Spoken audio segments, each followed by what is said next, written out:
जय हिंद मेरे प्यारे बच्चों, कैसे हैं आप लोग। मैं हूं आपका केमिस्ट्री मेंटर कुणाल वर्मा यानी कि केवी सर फ्रॉम काशी। आज हम लोग one of the most important application of VSEPR theory देखने वाले हैं, जिसको हम लोग बॉन्ड एंगल के नाम से जानते हैं। इससे सवाल आते ही आते हैं एग्जाम में, ठीक है ना।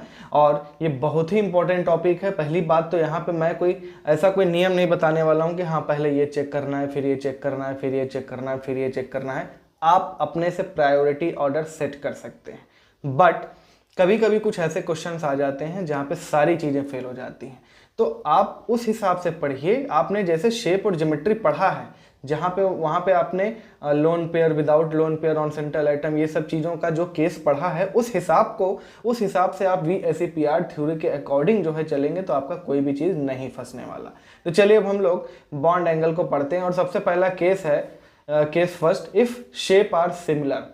अगर शेप सिमिलर है, इसमें भी दो केस बनेंगे, सिमेट्रिकल मॉलिक्यूल और अनसिमेट्रिकल मॉलिक्यूल। ठीक है, तो पहला है सिमेट्रिकल मॉलिक्यूल। सिमेट्रिकल मॉलिक्यूल यानी कि सारे टर्मिनल आइटम भी क्या होंगे, सेम होंगे। ठीक है, they have similar bond angle. तो यानी कि अगर ऐसा केस आ जाएगा तो उनका बॉन्ड एंगल सिमिलर है, जैसे NH4 प्लस CH4।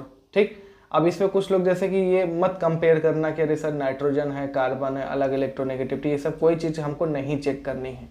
एकदम ये सिमेट्रिकल है, ये भी सिमेट्रिकल है। कोई लोन पेयर नाइट्रोजन पे नहीं है, सारे टर्मिनल आइटम सेम है। कोई लोन पेयर कार्बन पे नहीं है, सारे टर्मिनल आइटम सेम है। और इन दोनों का शेप क्या है, एग्जैक्टली सेम है, दैट इज टेट्राहेड्रल। तो इनका बॉन्ड एंगल क्या हो जाएगा, सेम हो जाएगा। सिमिलरली देखो BF3, BCl3, BBr3, BI3, यहाँ पे ये चीज़ मत लगाने लगना कि अरे देखिए सर टर्मिनल आइटम का इलेक्ट्रोनेगेटिविटी जो है घट रहा है, फ्लोरीन सबसे ज़्यादा, आयोडीन सबसे कम, कुछ नहीं देखना है। सिमेट्रिकल स्ट्रक्चर है, सब ट्राइगोनल प्लेनर है, सबका बॉन्ड एंगल 120। ठीक, CH4 और CCl4 यहाँ पर भी सब कुछ क्या है, सेम है, तो इनका भी बॉन्ड एंगल क्या हो जाएगा, सेम हो जाएगा। ठीक है ना। देखो लैंग्वेज जैसे ऐसे पूछता है, जैसे कि मान लो ये CH4 है, ठीक है, तो वो लैंग्वेज ऐसे बना के पूछेगा, कैसे, HCH मतलब एंगल HCH, मतलब इस एंगल की वो बात कर रहा है या इस एंगल की बात कर रहा है। ठीक, समझो बात को इसको, ठीक है ना। HCH, HNH ऐसे करके पूछ दे तो इस चीज को समझना है। चलिए ठीक है, अब हम देखते हैं दूसरा, अनसिमेट्रिकल मॉलिक्यूल्स। अनसिमेट्रिकल मॉलिक्यूल्स मतलब इनका तय है कि बॉन्ड एंगल डिफरेंट होगा। ठीक, अनसिमेट्रिकल में। अब इसमें भी ध्यान रखना है, देखो टर्मिनल एटम अगर बहुत बड़े बड़े हैं, ठीक है ना, बड़े बड़े हैं, छोटों में, ठीक है ना, छोटे की हम बात नहीं कर रहे हैं, हम बात कर रहे हैं कि अगर मान लीजिए कोई दो ऐसे मॉलिक्यूल आ जाएं जिसमें टर्मिनल एटम की साइज में बहुत ज़्यादा अंतर नहीं है, और मेनली वो F और H आएगा, ध्यान से समझना। फ्लोरीन और हाइड्रोजन के साइज में बहुत ज़्यादा अंतर नहीं है, तो ये वाला केस अभी आएगा। ठीक, तो पहला है फॉर सेम, ठीक है ना, they have different bond angle, ठीक है ना। तो यहाँ पे if terminal atom are large, if terminal atom are large, ठीक है, ध्यान से समझिए। तो bond angle is directly proportional to size of terminal atom. भाई ऐसे कैसे हुआ, जैसे कि मान लो हम ये हाइड्रोजन और ये हाइड्रोजन, ठीक है, ये जो बॉन्ड है, ये बॉन्ड है, इसके बीच में हम देखना चाहते हैं। अब देखो यहाँ पे, तो अगर हमें ये, इसको मान लो हम बोल दे रहे हैं फर्स्ट, इसको दूसरा हाइड्रोजन, इसको तीसरा हाइड्रोजन, पहला हाइड्रोजन और दूसरा और तीसरा हाइड्रोजन को ध्यान दो। ठीक, उसी तरह यहाँ पे दूसरा क्लोरीन और तीसरे क्लोरीन पे ध्यान दो। इस बॉन्ड को हम क्या करना चाहते हैं, चेक करना चाहते हैं। अब ध्यान से देखिए, पहली बात तो यहाँ पे है क्या, हाइड्रोजन बहुत छोटा है, क्लोरीन बहुत बड़ा है, दोनों का साइज में बहुत ज़्यादा अंतर है। अब ये बताओ, ये दोनों अगर क्लोरीन, मैं पूछूं कि मान लो ये ए पर कोई दो चीज़ छोटे छोटे लटके हुए हैं, ठीक है, ये दो छोटे छोटे चीज़ हैं, ठीक है, थोड़ा सा फिगर अच्छा नहीं बना है, देख लो इधर। जैसे कि मान लो इस पे दो छोटे छोटे चीज़ लटके हुए हैं, एक ये हो गया और एक ये हो गया, बहुत छोटे छोटे हैं। तो ये बताओ ये एंगल कितना होगा, जितना होगा होगा, वो बात की बात है, लेकिन इन दोनों में बहुत ज़्यादा रिपल्शन तो नहीं, क्योंकि साइज बहुत छोटा छोटा है। वैसे ही अगर मैं दूसरा एग्जाम्पल लूँ, अगर ये बहुत बड़ा बड़ा है, तो निश्चित है कि रिपल्शन की वजह से क्या होगा, ये दूर जाएगा, और दूर जाएगा तो ये बॉन्ड एंगल क्या हो जाएगा, बढ़ जाएगा। बात समझ में आ रही है। इसीलिए NH3 में जो H N H bond angle है, H N H bond angle है, वह Cl एन Cl से कम हो जाएगा। क्लियर है? उसी तरह देखो H2O और Cl2O, यहाँ पे भी देखो ये बॉन्ड एंगल और ये बॉन्ड एंगल। जाहिर सी बात है क्लोरीन क्लोरीन एकदम बड़ा बड़ा आइटम है तो ये दूर दूर चले जाएंगे, बॉन्ड ऐसे के बजाय बॉन्ड खुल जाएगा तो इसका मतलब बॉन्ड एंगल बढ़ गया। ठीक, सिमिलरली यहाँ पे PF3 PCl3 PPr3 PI3, तो इसमें तो कोई दिक्कत नहीं है। ठीक है, लेकिन ध्यान से समझना यहाँ पे सिमेट्रिकल नहीं है, ये बात ध्यान रखना, तब हम ये चीज़ लगा रहे हैं। समझ में आ रही है बात? आप यही काम, ये वही चीज़ कहाँ पे गड़बड़ हो जाता है, इसी को देख के वही काम गड़बड़ हो जाता है। BF3 से ज़्यादा BCl3, उससे ज़्यादा BBr3 आप ये बनाने लगते हैं कि सर देखिए आपने बताया था टर्मिनल एटम जो है वो बड़ा होता जा रहा है तो बॉन्ड एंगल बढ़ता जा रहा है। ना, ये चीज़ नहीं लगाना इधर बिल्कुल भी, क्योंकि ये सब सिमेट्रिकल मॉलिक्यूल थे। ठीक है, ये सब अनसिमेट्रिकल है। ठीक है, चलिए नेक्स्ट है। अब अगर टर्मिनल एटम का साइज नियरली सेम है, और नियरली सेम में भी क्या है, हाइड्रोजन और फ्लोरीन का ही केस आपके सामने आने वाला है, तो bond angle is directly proportional to electronegativity of central atom. अब इलेक्ट्रोनेगेटिव में भी बच्चे कुछ बोलेंगे कि सर दोनों आइटम सेम आ गया, आपने एग्जांपल दिया हुआ, जैसे देखो NH3 और NF3, NH3 और NF3, ये बताओ नाइट्रोजन और हाइड्रोजन में ज़्यादा इलेक्ट्रोनेगेटिव कौन है? नाइट्रोजन।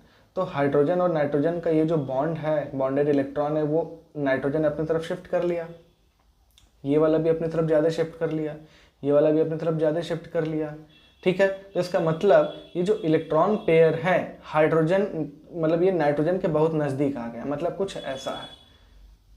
ठीक है ना, ये इलेक्ट्रॉन पेयर बहुत नज़दीक है, ये बॉन्डेड इलेक्ट्रॉन पेयर है, और जिसके वजह से होगा क्या, इसके बीच में रिपल्शन होने लगेगा, तो ये इलेक्ट्रॉन पेयर दूर दूर चले जाएंगे, और दूर दूर चले जाएंगे तो यही तो बॉन्ड एंगल हमको चेक करना है। बात समझ में आ रही है? और देखो यहाँ पर नाइट्रोजन और फ्लोरीन, अब यहाँ पे है क्या, यहाँ पे फ्लोरीन अभी नाइट्रोजन की तरफ इलेक्ट्रॉन नहीं जा पा रहा है, फ्लोरीन क्या है, काफी हद तक क्या कर रहा है, हाइड्रोजन से तो भाई फ्लोरीन बहुत मजबूत है तो वो खींच ले रहा है। बात समझ में आ रही है? तो जितना सेंट्रल एटम के नजदीक इलेक्ट्रॉन रहेगा, जितना सेंट्रल एटम अपनी तरफ खींच के रखा रहेगा इलेक्ट्रॉन, भाई इलेक्ट्रॉन खींचने की तो बात हो रही है इलेक्ट्रोनेगेटिविटी, अगर डायरेक्टली एटम ही अलग अलग है तब तो भाई इलेक्ट्रोनेगेटिविटी डायरेक्ट हम देखेंगे। यहाँ पे नाइट्रोजन दोनों सेम है, बट फिर भी आप कंपेयर करेंगे तो नाइट्रोजन अपने पास इलेक्ट्रॉन पेयर ज्यादा रख रहा है इन NH3 as compare to NF3, तो बॉन्ड एंगल HNH का ज्यादा होगा एज कंपेयर टू FNF। ठीक है ना, यहाँ पर भी देखो H2O और OF2, तो वही बात है, हाइड्रोजन ऑक्सीजन जो है अपने पास इलेक्ट्रॉन पेयर रख रहा है तो इसके बॉन्ड थोड़े से दूर दूर हो जाएंगे, बॉन्ड पेयर रिपल्शन होगा तो इसका बॉन्ड एंगल ज़्यादा है। यहाँ पे देखिए, ठीक, यहाँ पे तो कोई समस्या ही नहीं है, सबसे ज़्यादा इलेक्ट्रोनेगेटिविटी किसकी ज़्यादा है? नाइट्रोजन की, फिर फॉस्फोरस, आर्सेनिक, एंटीमनी, बिस्मथ, तो बॉन्ड एंगल तो घटते जा रहे हैं। लेकिन यहाँ पे अभी हम आगे ड्रैगो रोल पढ़ने वाले हैं, यहाँ पर भी वही चीज़ है, तो ये कोई प्रॉब्लम नहीं है, ऑक्सीजन की इलेक्ट्रोनेगेटिविटी सबसे ज़्यादा। ठीक है, अब ये जो क्वेश्चन है, हालांकि ये मिक्स्ड क्वेश्चन है, यहाँ पे देखो इसमें ड्रैगो रूल लग जाएगा। ठीक है ना, इसमें क्या लग जाएगा? ड्रैगो रूल, इसीलिए सबसे पीछे हो गया है। इस क्वेश्चन को हमें बाद में देना चाहिए था, बट ठीक है, अभी हम थोड़ी देर में ड्रैगो रूल भी पढ़ लेंगे तो ये ऑर्डर आपको समझ में आ जाएगा। इतना तो तय है कि BCl3 जो है वो ट्राइगोनल प्लेनर है, तो इसका बॉन्ड एंगल तो 120 डिग्री होगा। ये सबके पास क्या है कि लोन पेयर है, फॉस्फोरस के पास भी लोन पेयर है। ठीक है, बट ध्यान दीजिए ये ड्रैगो रूल लग रहा है तो ये सबसे कम होगा। अभी नाम याद कर लो, ड्रैगो रूल मतलब बॉन्ड एंगल सबसे कम हो गया। यहाँ पे क्या है ड्रैगो रूल अभी हम सीख लेंगे, फॉस्फोरस, आर्सेनिक और एंटीमनी। ठीक है ना, अब यहाँ पे क्या है, यहाँ पे तो निश्चित है कि फॉस्फोरस, आर्सेनिक और एंटीमनी में फॉस्फोरस का इलेक्ट्रोनेगेटिविटी सबसे ज़्यादा है, तो इन तीनों में तो फॉस्फोरस, फिर आर्सेनिक, फिर ये Sb। ठीक है, तो ये आप याद कर लेंगे। ठीक है, अभी हम थोड़ी देर में ड्रैगो रोल भी पढ़ लेंगे तो क्लियर हो जाएगा। चलिए अगला है case second, if molecules have different shape, अगर मॉलिक्यूल्स का शेप डिफरेंट है तब क्या होगा। देखो यहाँ पे अगर मॉलिक्यूल, देखो जब भी क्वेश्चन कुछ ऐसा आ जाए जहाँ पे आपको ऐसा लगे एक क्षण के लिए कि अरे यार यहाँ तो कुछ लग नहीं रहा है, परेशान नहीं होना है। आपने भी SEPR थ्योरी अच्छे से पढ़ा हुआ है, आप सब कुछ काम कर सकते हैं। CO2 देखो इसका स्ट्रक्चर कैसा है, इसका शेप कैसा है, लीनियर। ठीक है ना, इसका शेप कैसा है, लीनियर, बॉन्ड एंगल 180, ठीक है। और वैसे भी हाइब्रिडाइजेशन क्या है, sp। यहाँ पे क्या है, बॉन्ड एंगल कितना हो जाएगा भाई, ये ट्राइगोनल प्लेनर है, ठीक है ना, ट्राइगोनल प्लेनर है, ठीक। तो आप हालांकि ये काम कहीं ना कहीं आप ये भी याद कर सकते हैं, bond angle directly proportional to percentage S character, ठीक है, कभी कभी ये भी काम आ जाएगा आपके। फिलहाल तो मैं सलाह यही दूंगा कि आप शेप और ज्योमेट्री डायरेक्ट देखकर काम करें। यहाँ पे लीनियर ज्योमेट्री है 180 डिग्री, यहाँ पे 120 डिग्री होगा ट्राइगोनल प्लेनर, तो CO2 का ज़्यादा हो गया। NO2 प्लस ये लीनियर है, NO3 माइनस ये क्या है भाई, NO3 माइनस को भली बात ही आप लोग जानते हैं,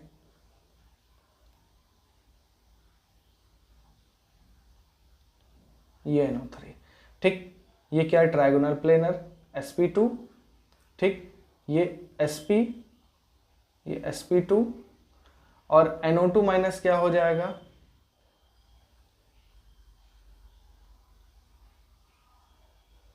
ठीक है।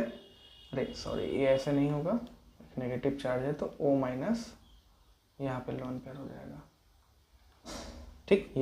ये असल में ध्यान से देखिए AB3 टाइप है जिसमें एक लोन पेयर है, यानी कि इसमें बॉन्ड एंगल कितना हो जाएगा, बॉन्ड एंगल लेस देन 120, यहाँ पे बॉन्ड एंगल 180, ये 120 और ये लेस देन 120, ठीक।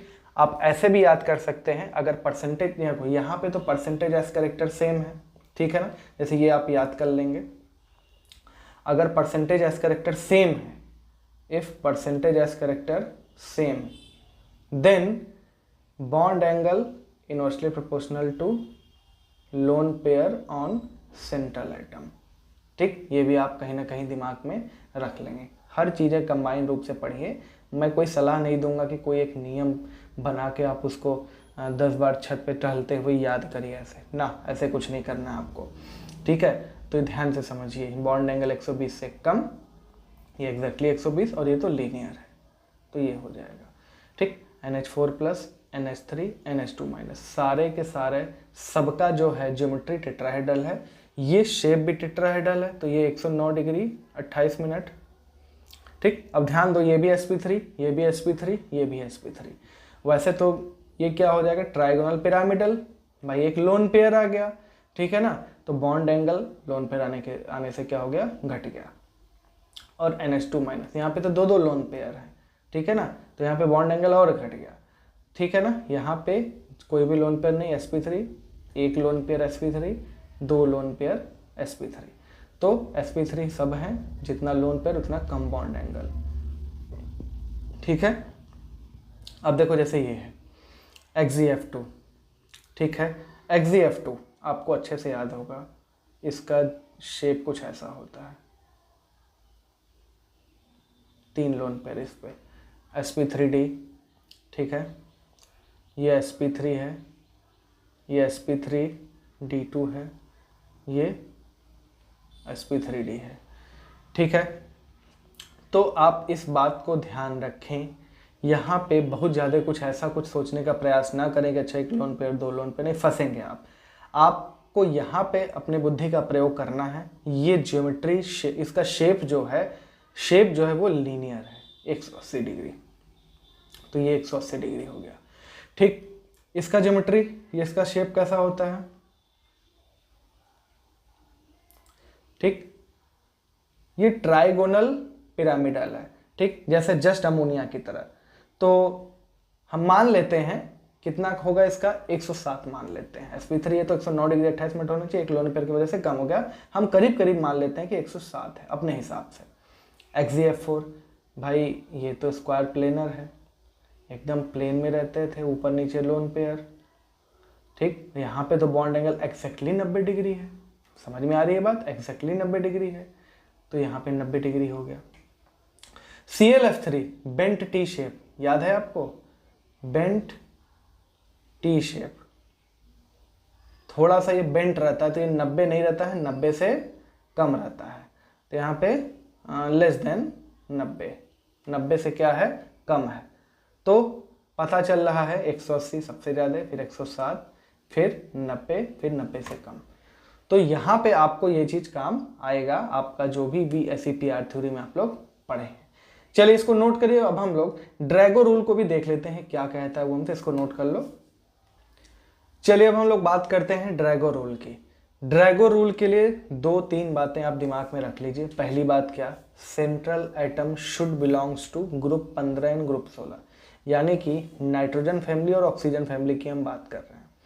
Central atom should be of third और हायर पीरियड, यानी कि नाइट्रोजन के सारे नीचे वाले, उसी तरह ऑक्सीजन के सारे नीचे वाले, ठीक है ना। ऑक्सीजन और नाइट्रोजन सेंट्रल एटम नहीं होगा।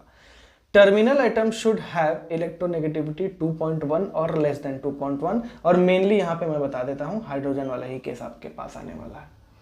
अब मैं आपसे एक बात पूछना चाहता हूँ, किसी के पास अगर p सब शेल हो तो उसमें 3 p ऑर्बिटल होते हैं, और तीनों p ऑर्बिटल कैसे होते हैं भाई सर? वो होते हैं ये px, ये py और ये pz, यानी कि तीनों म्यूचुअली परपेंडिकुलर होते हैं, ठीक। और ध्यान से समझना, जब ये चीज़ होती है सेंट्रल एटम थर्ड और हायर, टर्मिनल एटम हाइड्रोजन, तब होगा क्या, तो बॉन्डिंग में जो होता है सेंट्रल एटम का हाइब्रिड ऑर्बिटल यूज नहीं होता है। बॉन्डिंग में हाइब्रिड ऑर्बिटल नहीं यूज होता है। आप ऐसा कह सकते हो, देखो मैंने 100% तो नहीं लिखा है कि नहीं हो रहा था, लेकिन लिखा है ऑलमोस्ट। ऑलमोस्ट का मतलब बहुत थोड़ा सा मिक्सिंग हुआ। जैसे मैं NH3 की बात करता हूँ तो नाइट्रोजन का क्या है, नाइट्रोजन का है 2s2 2p3, तो ये रहा 2s, ठीक, और ये रहा 2p। तो यहां पे नाइट्रोजन क्या करता है, चारों को मिक्स कर लेता है, 4 नए डब्बे बनाता है, ठीक है। और चारों का नाम क्या है, sp3 sp3 sp3 sp3।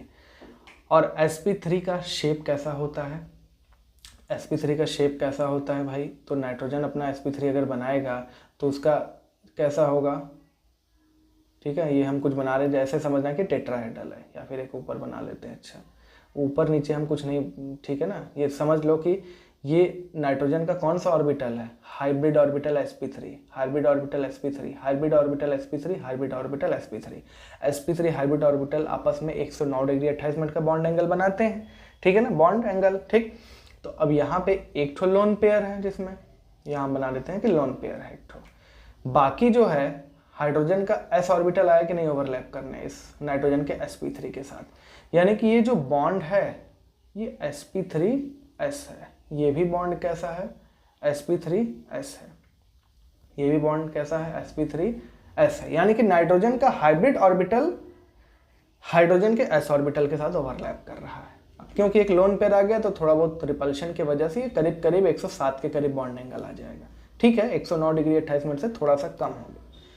अब मैं बात करूं pH3, फॉस्फोरस थर्ड और हायर, यस।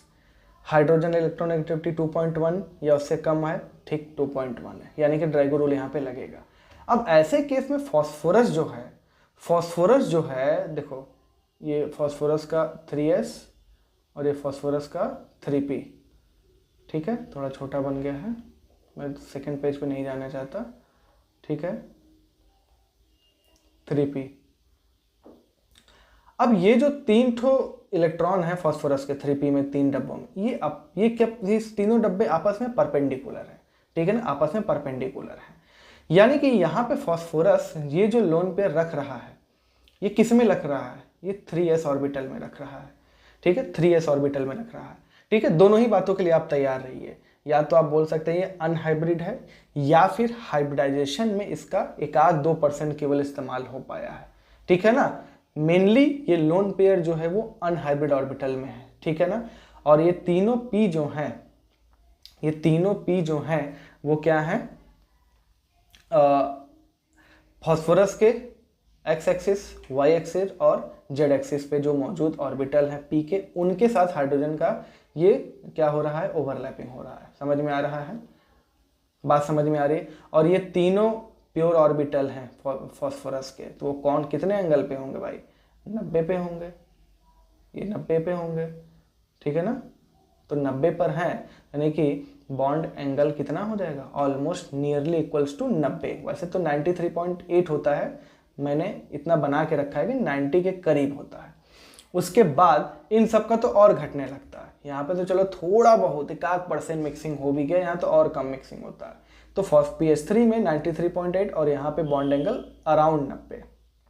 तो आप यही बात ध्यान रखिए, ड्रैगो रूल यही कहता है कि कुछ ऐसा स्थिति रहे सेंट्रल एटम थर्ड और हायर पीरियड का, इलेक्ट्रोनेगेटिविटी ऑफ हाइड्रोजन, मतलब इलेक्ट्रोनेगेटिविटी ऑफ टर्मिनल एटम 2.1 है या हाइड्रोजन है वो, तो वहाँ पर हाइब्रिड ऑर्बिटल नहीं इस्तेमाल होता सेंट्रल एटम का, ठीक है ना। क्या इस्तेमाल होगा, pure atomic orbital, pure p orbital इस्तेमाल होगा। और प्योर p ऑर्बिटल तो आपस में px py pz 90 डिग्री पर होते हैं, तो बॉन्ड एंगल भी तो 90 से ही आके करेगा ना, बनाएगा भाई। s कैसे आएगा, जो एंगल है जैसे, ठीक है ना, ऐसे, ठीक, तो बॉन्ड एंगल ऐसे है तो s कहाँ से आएगा, ठीक है। जैसे कि मान लो ये बॉन्ड एंगल है, ये तीनों px py pz, एक आगे बना लेते हैं, ये px, ठीक है ना, px py pz। अब अगर s आएगा अपना, एक इधर ओवरलैपिंग किया, एक इधर ओवरलैपिंग किया, एक इधर ओवरलैपिंग किया, तो बॉन्ड एंगल कितना है,